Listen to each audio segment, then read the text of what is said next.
So, interesting couple days. I've had some interesting comments on YouTube. I think I did the best I could as far as answering them. Looking back over those comments, I definitely provided a sufficient answer. But unfortunately, sometimes over text, even it's difficult for people to really see the full thing that you're saying. And I can understand why some people aren't able to see what I mean, especially when it's taken me years, to even get to where I am now. I can understand why people don't see what I'm saying. But part of the problem as to why biblical prophecies are not fulfilled was brought up in a conversation I just had recently on YouTube. And part of the problem is that people are reading hyperbole, idioms, metaphors, similes, in other words, non-literal language as being literal. A great example of this is shown in the land promise that's given to Abraham in Genesis, the 15th chapter. Now, in Genesis 15, verse 18, Abraham is promised a piece of land that, according to the text, essentially goes from the Euphrates River to the Nile River. This is an extremely large piece of land. It encompasses the entire, in fact, I've got a couple maps here. Can you see this map? I think you can. You see this area right here? So it includes the entire Arabian Peninsula. It also includes some of the most pristine land in Northeast Africa. And this is considered to be an unfulfilled biblical prophecy from Genesis chapter 15, verse 18. Many people are looking forward to the day that the land from the Euphrates River to the Nile River, all that landmass, including the entire Arabian Peninsula and a nice little piece of Northeast Africa, all of this is to be fulfilled in the end of days in the future. Because obviously Israel, and thus Abraham, has never owned a landmass this large. This is what's a good way to put this? A glorious misunderstanding of the prophecy.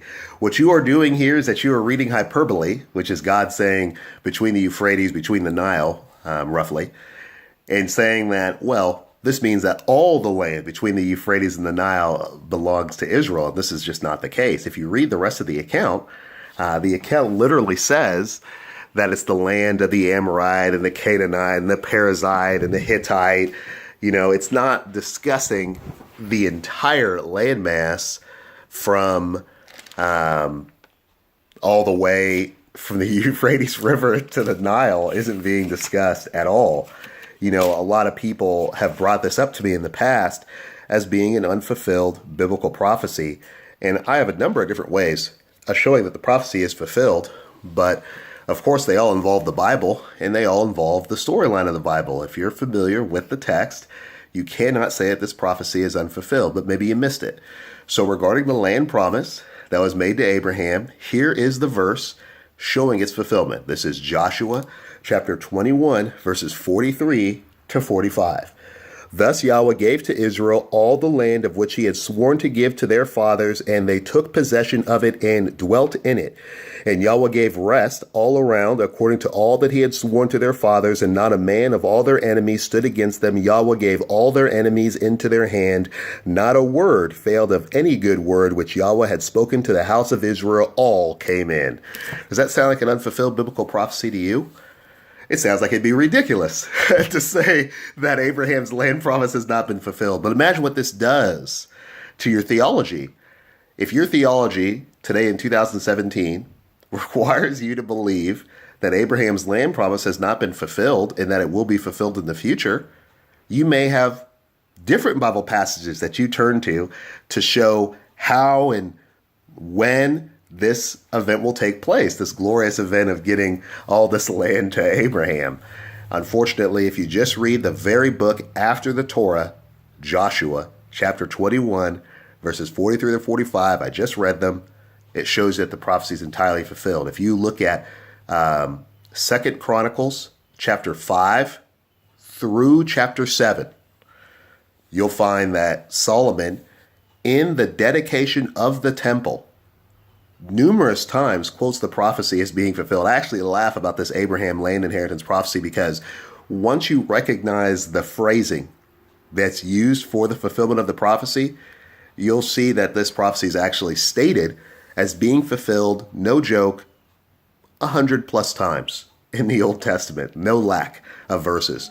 I also use Nehemiah 9:8 as a reference point because this is a verse from after Israel came back from the Babylonian captivity.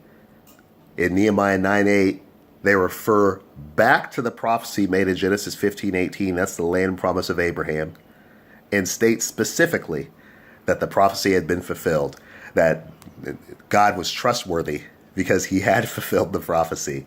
So it really makes an individual wonder, someone like me, I get stuck with a situation like, are we dumb?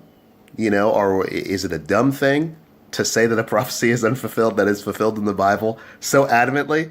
Yeah, but really it's just ignorance. We're not aware. And if you're not aware that the prophecies are fulfilled even in the Bible, if you're not aware that there's numerous prophecies in the Bible that are stated to be fulfilled, then yeah, you can think all kinds of different things.